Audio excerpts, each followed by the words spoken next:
Section 2. You will hear a recorded guide giving a tour of the school's first floor. First, look at the floor plan. You have 30 seconds to study it. Now, listen carefully and answer the questions 14 to 20.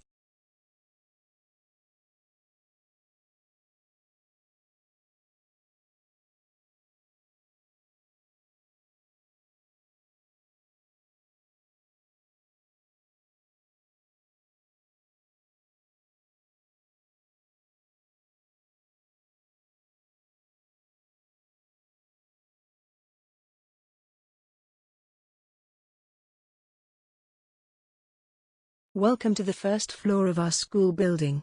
I will now take you on a guided tour to help you understand the layout. Let's begin at the entrance, which is located at the top left of the floor plan. As you enter, you will find yourself in the lobby, a spacious area where students and visitors can wait before heading to their respective rooms. To your left, you will see the Administration Office, ADM, where school staff and administrators manage daily activities. This area is restricted to authorized personnel only. Moving forward from the lobby, you will notice a row of 4 teachers' rooms on the right. These rooms provide workspaces for teachers to prepare lessons, hold meetings, and conduct discussions. Now, let's focus on the central part of the school floor. Directly ahead, you will find the locker area, which is used by students to store their books and personal belongings during the school day.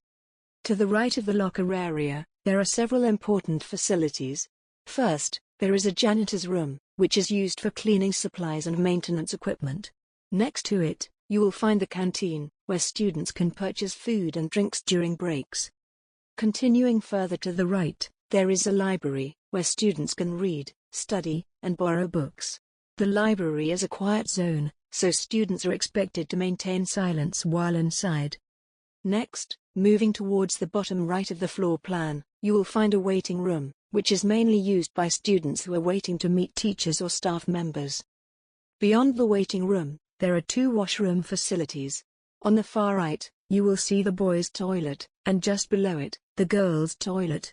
These are clearly marked and accessible for students.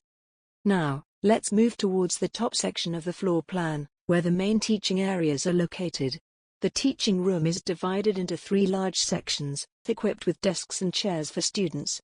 These rooms are designed for lessons and class activities.